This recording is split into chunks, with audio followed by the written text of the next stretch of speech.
বিসমিল্লাহির রহমানির রহিম। ইন্না হাযাল কোরআন। QM Quranic message YouTube channel থেকে আপনাদের সকলকে সালাম জানাচ্ছি। সালামুন আলাইকুম। দেশে এবং প্রবাসে যে যেখানে আছেন আশা করি ভালো আছেন, সুন্দর আছেন। আমন্ত্রণ জানাচ্ছি আজকের ভিডিও দেখার জন্য। আজকের ভিডিওর প্রসঙ্গ যে মানুষ রূপকথার গল্পকে কিভাবে ইমানের অংশ বানাচ্ছেন, বিশ্বাস করাচ্ছেন, প্রচার প্রসার করছেন। কোরআনে যা নেই তা যদি আমরা বিশ্বাস করি তাহলে ইমান হারা হতে হবে এবং প্রত্যবষ্ট হতে হবে। কিভাবে হতে হবে তারই বিস্তারিত আলোচনা করছি, তুলনামূলক আলোচনা করছি, কোরআন ভিত্তিক আলোচনা করছি। আজ কথা বলছি দাজ্জাল সম্পর্কে, যা এই সমাজে অহরহভাবে শুনবেন, মোল্লাদের দ্বারা শুনবেন যে দাজ্জাল একজন এই দুনিয়াতে আসবে। এই কথা আসুন এই দাজ্জাল সম্পর্কে জান। এই দাজ্জাল শব্দ অর্থ আরবি, তার অর্থ হলো মিথ্যা, প্রতারণা। মিথ্যা এবং প্রতারণা যদি দাজ্জাল শব্দের অর্থ হয় তাহলে আজকের সমাজে মানুষ মিথ্যা কথা বলছেন, মানুষকে প্রতারিত করছেন, ধর্মের নামে ব্যবসা করছেন, কোরআনের বাইরে আলোচনা করছেন, তা মানতে বলছেন, মানব রচিত নির্দেশনা মানতে বলছেন। এটাই মিথ্যা, এটাই প্রতারণা, এটাই দাজ্জাল। এখন রূপকথার দাজ্জাল কিভাবে ইমানের অংশ হলো সেটাই জানি।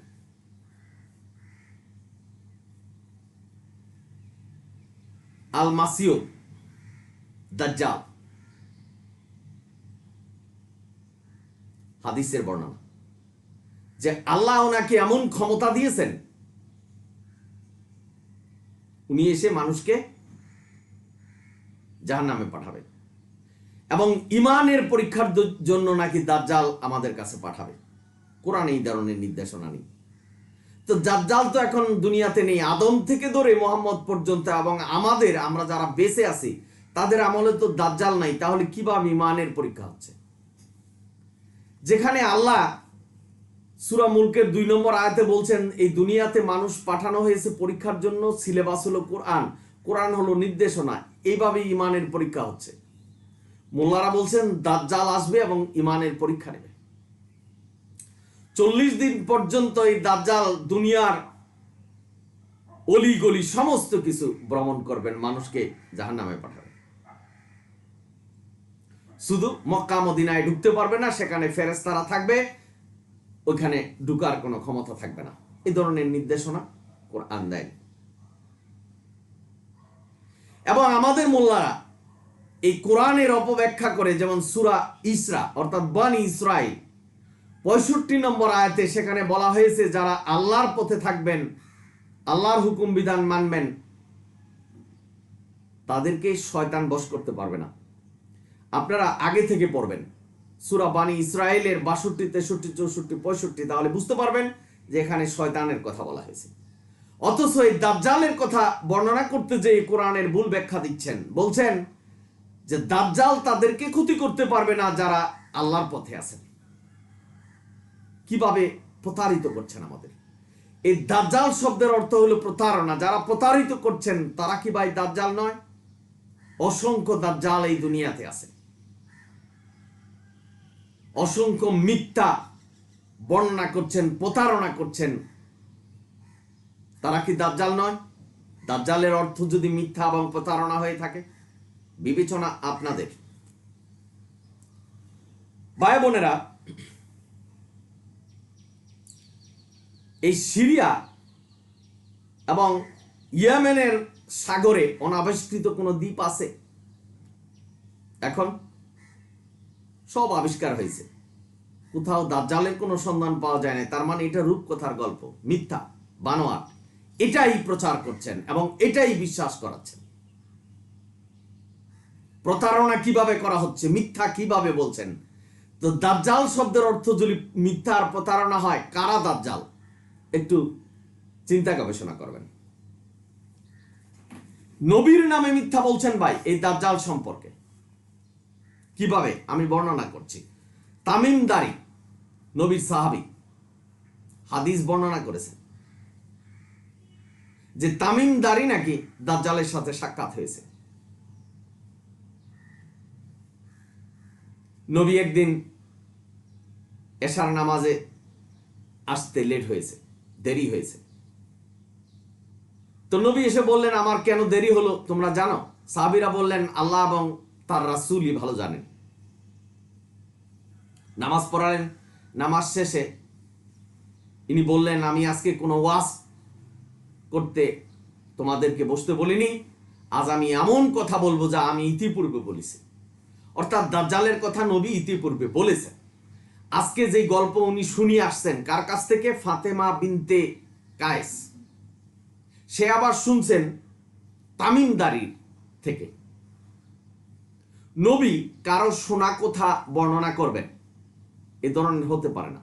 আর সালামুন আলা মুহাম্মদ তার জীবনের একটা স্টেপ আল্লাহর হুকুম ছাড়া দেয়নি। এই মোল্লারাই কিন্তু ওয়াজ করছেন। প্রতিটা কাজ প্রতিটা কর্ম কোরআন ভিত্তিক, অর্থাৎ আল্লাহর হুকুমেই করেছেন।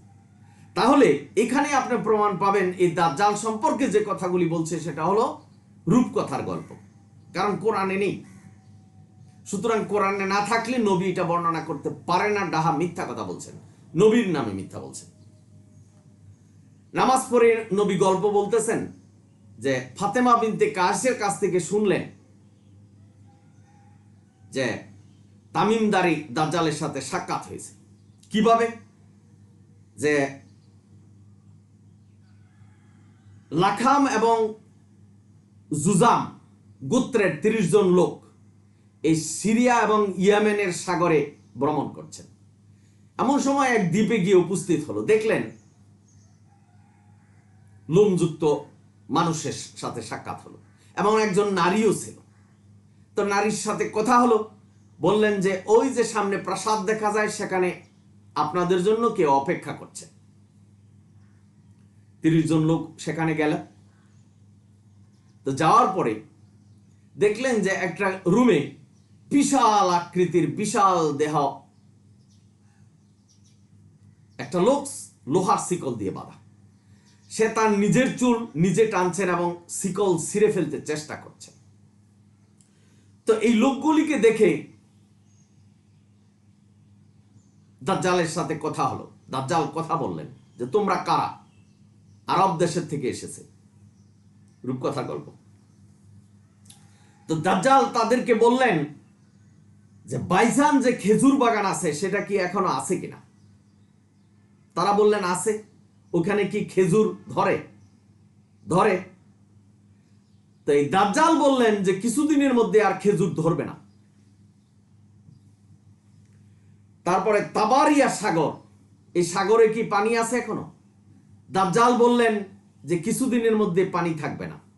তারপরে মনে করেন জুগারের ঝর্ণার কথা বললেন। তারপরে উম্মিদের নবীর কথা বললেন যে জুগারের ঝর্ণায় কি এখনো পানি প্রবাহিত হচ্ছে, যেটা কৃষকরা কৃষিকাজ করছে পানি দিয়ে। দাজ্জাল বললেন যে কিছুদিনের মধ্যে এই পানি থাকবে না। উম্মি নবীর কথা বললেন যে উম্মি নবী কি যুদ্ধ করেছে, কয়টায় জয়ী হয়েছে, নবী মক্কায় আছে না মদিনায় আছে। তার মানে এখানে সুস্পষ্ট যে দাজ্জাল নবীর আমলে ছিলেন। দেখেন এখানে কিন্তু মিথ্যা প্রমাণিত হল। তার কথায়, দাজ্জালের কথায় মনে হলো মক্কা মদিনায় এই দাজ্জাল বিচরণ করেছে। না হলে কিভাবে বললেন যে বাইসান খেজুর বাগানে কি খেজুর ধরছে কিনা এখনো? তার মানে উনি বাইসান খেজুর বাগান দেখেছেন দাজ্জাল। আবার তারাই বলছেন যে কোনো একদিন দাজ্জাল এখানে আসবেন, এটা শিকল দিয়ে বাঁধা আছে। কতটা বুয়ামি এবং মিথ্যা প্রচার করছে আপনারা একটু বুঝতে পারবেন। আর এখানে আগাম এই খেজুর বাগানে কতদিন খেজুর ধরবে সেটা রাব্বুল আলামিন কেবলমাত্র আল্লাহ জানেন, দাজ্জাল জানার কথা নয়। এবং তারাই বলছেন যে দাজ্জাল আদমের সন্তান। বাবা, তো আদমের সন্তান হলে আল্লাহর সৃষ্টি, সৃষ্টি আগাম জানবে কিভাবে? একটা গাছে ফল হবে না হবে না, বাগানে খেজুর জড়বে, সাগরে পানি থাকবে না থাকবে না, এটা দাজ্জাল কি করে জানে? তাহলে তো আল্লাহ মিথ্যা হয়ে যাবে, যেখানে আল্লাহ বলছেন যে সৃষ্টির এমন কোনো ক্ষমতা নেই ভবিষ্যৎ বলার। তো দাজ্জাল কিভাবে বললেন? প্রমাণ পাবেন যে সম্পূর্ণটাই মিথ্যা বলেছেন। রূপকথার গল্প বলেছেন, যেটা আমাদেরকে জোর করে বিশ্বাস করতে বলছেন। এমন কথা বলছেন যে দাজ্জাল সম্পর্কে যদি আমরা অবিশ্বাস করি তাহলে ঈমান হারা হব। আজকে এই QM Quranic message YouTube channel থেকে আপনাদের মেসেজ দিচ্ছি, যা কোরআনে নেই, যেটা সূরা হাজের ৭১ নম্বর আয়াতে বলছে, যার দলিল নেই, যার সনদ নেই, সেটা যদি আমরা বিশ্বাস করি তাহলে ঈমান হারা হব এবং পথভ্রষ্ট হব এবং এই আয়াতের অস্বীকারী হবেন। এই দাজ্জালকে যারা বিশ্বাস করবেন তারা সূরা আনামের ৩৮ নম্বর আয়াত অবিশ্বাসকারী হবেন।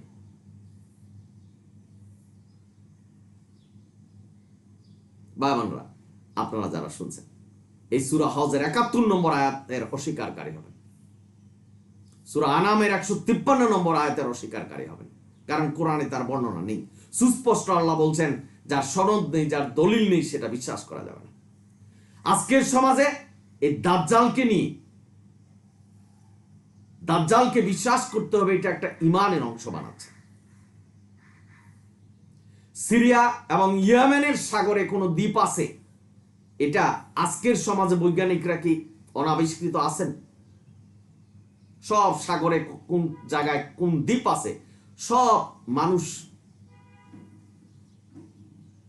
আবিষ্কার করেছে। এমনকি আজকের সমাজে চন্দ্র, গ্রহ, নক্ষত্র, মঙ্গল, এগুলি আবিষ্কার করছেন, জানে যে এগুলি আছে, আল্লাহ সৃষ্টি করে রেখেছেন। ভাই বোনেরা, সুতরাং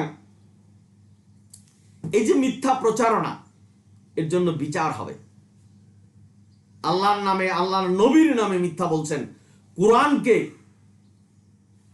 মিথ্যা বানাচ্ছেন, তাদের স্থান কোথায় হবে বিবেচনাটা আপনাদের। যদি ন্যূনতম জ্ঞান থাকে তাহলে বুঝতে পারবেন। কোরআনের যে বেসিক জিনিস হলো আল্লাহর একত্ববাদ এবং আল্লাহ যা বলেছেন, আল্লাহ যে নির্দেশনা দিয়েছেন, সেটাই আমাদের মানতে হবে। এটাই বেসিক জিনিস। এটা আমাদের সকলেরই জানা দরকার এবং আমাদের দায়িত্ব এটাকে মনে প্রাণে বিশ্বাস করা, যে আল্লাহ যা কোরআনে দিয়েছেন সেটাই আমার ধর্ম, সেটাই পালন করতে হবে এবং সেটা অনুসরণ করলেই জান্নাতে যা যাবে। ইন্না হাযাল কোরআন, এই কোরআনই পথ দেখাবে। এই কথাটা যদি আমরা ভুলে যাই, একটা সেকেন্ডের জন্য আমরা পথভ্রষ্ট হব। এই দাজ্জাল, যার বর্ণনা চিরুনি অভিযান চালিয়ে কোরআনের ৩০টা পাড়ায় কোথাও পাবেন না, দাজ্জাল দুনিয়াতে আসবে। বাবারা, এই দাজ্জাল সম্পর্কে আমাদের বিশ্বাস করতে হবে। আমাদের মোল্লারা ওয়াজ নসিহত করে বলছেন যে এটা বিশ্বাস না করলে ঈমান হারা হয়ে যাবে। আমি QM Quranic message YouTube channel থেকে আপনাদের বলছি, কোরআনে যা নেই সেটা যদি বিশ্বাস করেন, ঈমানের অংশ হিসাবে বিশ্বাস করেন, তাহলে পথভ্রষ্ট হবেন, জাহান্নামে যেতে হবে, এটাই সত্য। আমি কোরআনের রেফারেন্স দিয়েছি এবং বিস্তারিত আলোচনা করেছি। আল্লাহ যদি হেদায়েত দেয় তাহলে বিশ্বাস করতে পারবেন, হেদায়েত না দিলে এই পথভ্রষ্ট অবস্থায় মৃত্যুবরণ করতে হবে, এটাই সত্য। ভাই বোনেরা, আমি আবারও বলছি যে সালামুন আলা মুহাম্মদ কোনোদিন মিথ্যা গল্প মানুষের কাছে বলেনি। মিথ্যা বলছেন নবীর নামে, হাদিস বর্ণনা করেছেন, মিথ্যা বলছেন নবীর নামে, এবং যারা আমরা বিশ্বাস করছি তারা পথভ্রষ্ট হবে। নবীর জীবনে কোরআনকে অনুসরণ করে গেছেন এবং নবীকে আল্লাহ এবং তার ফেরেশতারা পাহারা দিয়েছেন যে কোরআনের বাইরে উনি যায় কিনা। এখানে যদি আপনি বিশ্বাস করেন যে নবী এই মিথ্যা গল্প তার সাহাবীদের কাছে বলেছেন, তাহলে আল্লাহ এবং তার ফেরেশতারা যেন নবীকে পাহারা দিতেন যে উনি কোরআনের বাইরে যায় কিনা, তাহলে আপনারা প্রমাণ করবেন যে আল্লাহর পাহারা এবং তার ফেরেশতার পাহারা সঠিক ছিল না, যার জন্য নবী কোরআনের বাইরে চলে গেছে। কথাটা একটু বিবেচনা করবেন। এই দুনিয়াতে এমন কোন শক্তি নেই, এমন কোন মানুষ নেই যে আল্লাহর চোখে ফাঁকি দিবে। আল্লাহর চোখকে ফাঁকি দিয়ে গুনাহ করবে এবং আল্লাহর নির্দেশনার বাইরে চলে যাবে। সব আল্লাহ জানে। তবে মানুষকে একটা স্বাধীন ইচ্ছা দিয়েছে। আপনি আপনার ইচ্ছায় যদি আল্লাহর হুকুম অগ্রাহ্য করেন, না মানেন, তাহলে জাহান্নামে যাবেন। সেটা আল্লাহ জানে যে সেই ব্যক্তি জাহান্নামে যাবে, কিন্তু সব কিছু জানে। আল্লাহ আপনাকে ঘাড় ধরে দিবে না যে তুমি এই পথে যেও না, এই পথে যাও, কারণ কোরআনের নির্দেশনা আমাদের কাছে পাঠিয়েছেন। কোরআন পাঠিয়েছেন আমাদের কাছে, যেটাই নির্দেশনা। জালিকাল কিতাবু লা রাইবা ফিহি হুদাল লিল মুত্তাকিন, এটাই তোমাদের নির্দেশনা। এই কোরআন থেকে তোমাদের প্রশ্ন করা হবে, এই কোরআনের মানদণ্ডে তোমাদের জয়ী হতে হবে। তারপরেও মানুষ কোরআনের বাইরে মানুষের নির্দেশনা মানছেন। এই দাজ্জালের মতো রূপকথার গল্প কি ইমানের অংশ হিসাবে মানছেন। আমি QM Quranic message YouTube channel থেকে বলছি, যারা বিশ্বাস করছেন এবং মানছেন তারা পথভ্রষ্ট হবেন, এটাই সত্য। কোরআনের আয়াতের অস্বীকারী হবেন, যেটা সূরা হাজের ৭১ নম্বর আয়াতে বলছে, যার সনদ নেই, যার দলিল নেই, সেটা মানা যাবে না। তাহলে একটু গভীর চিন্তা করবেন, গবেষণা করবেন, তাহলে বুঝতে পারবেন যে আমাদের এই সমাজের মোল্লারা কিভাবে কোরআনে যা নাই সেটাকে প্রচার করছেন, প্রতিষ্ঠা করছেন, ইমানের অংশ হিসাবে মানতে বলছেন। কোরআনের নাম ফুরকান, এই ফুরকান দিয়ে যাচাই করুন যে যাই বলুক সেটা কি কোরআনের সত্য কিনা। এটা আমাদের দায়িত্ব এবং কর্তব্য মুসলমান হিসাবে। এই কর্তব্যটুকু যদি আমরা পালন না করি, তাহলে জাহান্নামে যেতে হবে, আপনার সমস্ত ইবাদত বাতিল হয়ে যাবে। ভিডিও লম্বা হচ্ছে ভাই, আমি এই পর্যন্তই রাখছি। যদি ভিডিও ভালো লাগে তাহলে সাবস্ক্রাইব এবং শেয়ার করবেন, এটা আমার অনুরোধ। কোরআনের সত্য কথাগুলি মানুষকে জানানোর প্রয়োজন। আমরা যে ভুল পথে আছি, ভুল বিশ্বাস করছি, সেটা মানুষকে জানানোর প্রয়োজন। আমি পরিশেষে আবারও আপনাদের সালাম জানাচ্ছি, সালামুন আলাইকুম। অনিল হামদুলিল্লাহ রাব্বিল আলামিন। আল্লাহ হাফেজ।